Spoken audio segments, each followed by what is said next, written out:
ओम नमः शिवाय। प्रदोष व्रत भगवान शंकर को समर्पित होता है। इस दिन भगवान शिव और सूर्य देव की विधि विधान से पूजा की जाती है। रविवार का दिन भगवान सूर्य नारायण को समर्पित होता है। कहते हैं इस दिन व्रत पूजन करने से सूर्य देव की असीम कृपा प्राप्त होती है।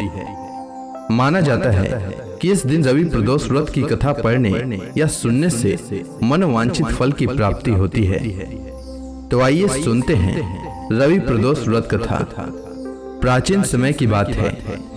सर्व प्राणियों के हितार्थ परम पावन भागीरथी के तट पर ऋषियों द्वारा विशाल आयोजन किया गया। इस सभा में व्यास जी के परम शिष्य पुराण वेता सूत जी महाराज हरि कीर्तन करते हुए पधारे। सूत जी को आते देखकर शौनक आदि 88,000 ऋषि मुनियों ने खड़े होकर दंडवत प्रणाम किया। महाज्ञानी सूत जी ने भक्ति भाव से ऋषियों को हृदय से लगाया तथा आशीर्वाद दिया। विद्वान ऋषिगण और सब शिष्य आसनों पर विराजमान हो गए। शौनक आदि ऋषियों ने पूछा, हे पूज्यवर महामते, कृपया यह बताने का कष्ट करें कि यह मंगलप्रद और कष्ट निवारक प्रदोष व्रत सबसे पहले किसने किया और उसे क्या फल प्राप्त हुआ। श्री सूत जी महाराज बोले, आप सभी शिव के परम भक्त हैं। आपकी भक्ति को देखकर मैं व्रती मनुष्यों की कथा कहता हूँ, ध्यान पूर्वक सुने। एक गांव में अति दिन ब्राह्मण निवास करता था। उसकी साध्वी स्त्री प्रदोष व्रत किया करती थी। उसे एक ही पुत्र रत्न था। एक समय की बात है, वह पुत्र गंगा स्नान के लिए गया। दुर्भाग्यवश मार्ग में चोरों ने उसे घेर लिया और वे कहने लगे कि हम तुम्हें मारेंगे नहीं, तुम अपने पिता के गुप्त धन के बारे में हमें बतला दो। बालक दीन भाव से कहने लगा कि बंधुओं, हम अत्यंत दुखी दीन हैं, हमारे पास धन कहाँ है। तब चोरों ने कहा कि तेरे इस पोटली में क्या बंधा है।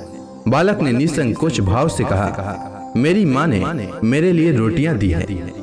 यह सुनकर चोरों ने अपने साथियों से कहा कि साथियों, यह बहुत ही दीन दुखी मनुष्य है, अतः हम किसी और को लूटेंगे।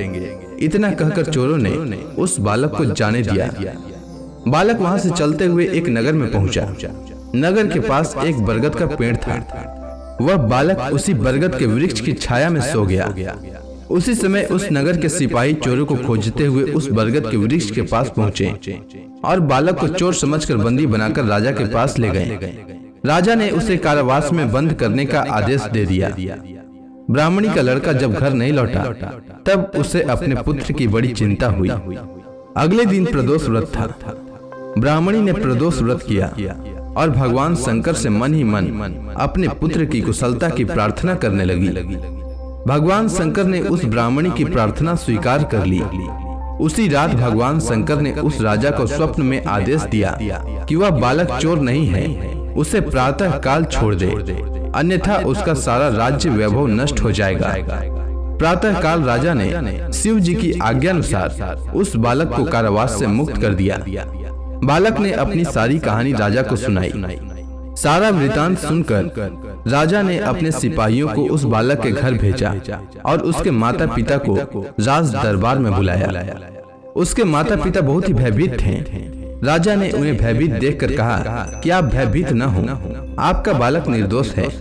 राजा ने ब्राह्मण को 5 गांव दान में दिए, जिससे कि वे सुखपूर्वक अपना जीवन व्यतीत कर सकें। भगवान शिव की कृपा से ब्राह्मण परिवार आनंद से रहने लगा। इसीलिए मनुष्यों को प्रदोष व्रत अवश्य करना चाहिए और साथ ही भगवान शिव की विधि विधान से पूजा करनी चाहिए। इससे व्यक्ति का जीवन सुखमय हो जाता है।